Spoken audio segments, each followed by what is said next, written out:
Hello everyone, meteorologist Grant Smith here with the National Weather Service here in Juneau, Alaska. Hey, it's been a busy couple of days here in the Panhandle, so we're going to do a quick recap about what happened, how much rain fell, and then we'll finish with a look at the 5-day outlook. So we did have a moderate atmospheric river move through this week. It did cause some isolated landslides that were reported around the Ketchikan and Metlakatla areas.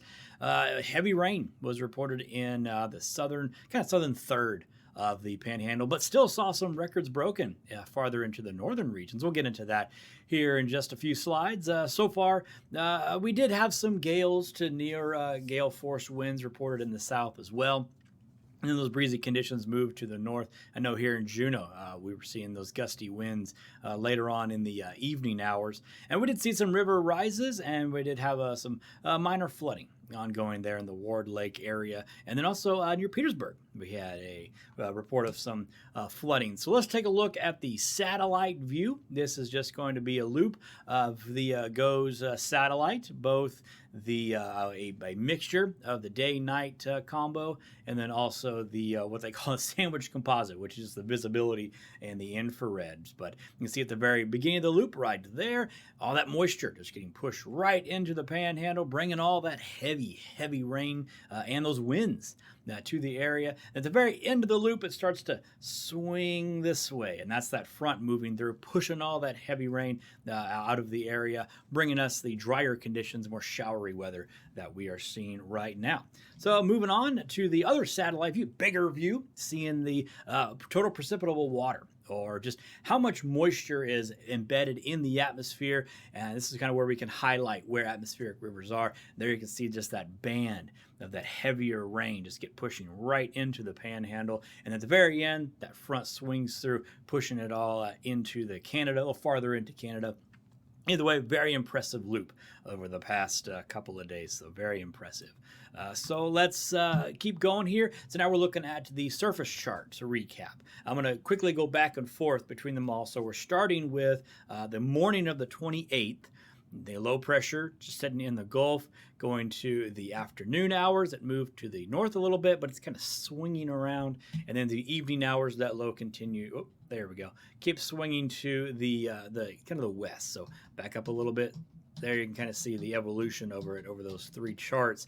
Just that low, just spinning, bringing in that moisture, and then there's that front that I mentioned, pushing everything farther inland. So very impressive system, especially for late May. So as far as total rainfall amounts, now this is just for the areas that we got reports for.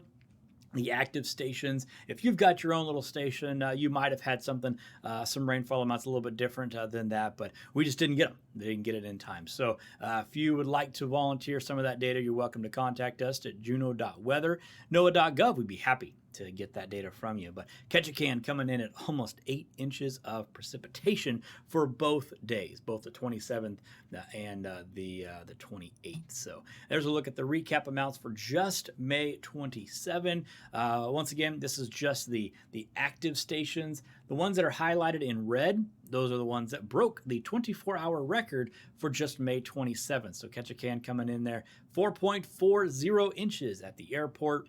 Old record was 1.62, set back in 2002. Metlakatla, a couple of more stations down there in the south, but also wanted to highlight Haines, also breaking some records.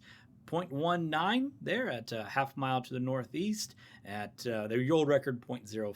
So it wasn't just records in the south that were broken. We also saw some records broken farther to the north. Now for the 28th, this is the next day. Ketchikan, 10 mile north, also broke a record, 3.77 inches. Ketchikan Airport did not break a record on that day, still about half inch to short of that. But the old record set back in 2002, so it must have been a rainy couple of days back in 2002 in Ketchikan. And then also you see a lot of other records being broken. The Klawock area saw some records broken. Juneau Lena Point broke a record, all the way down to Haines, saw about a half inch of moisture there. So yeah, just that heavy rain breaking records around the Panhandle. So here's a quick look at the 5-day outlook before we finish off with this. We are seeing some showery weather today, and another low passing through, bringing in so a quick hit of some rain, moderate at times, some heavier precip lasting into Saturday. And then drier weather potential going into Sunday into Monday. Could see some sunshine again. So that's going to be nice. So that's a quick recap of what happened. If you have any questions, feel free to comment below or email us at juneau.weather@noaa.gov. For the National Weather Service here in Juneau, Alaska, I'm meteorologist Grant Smith.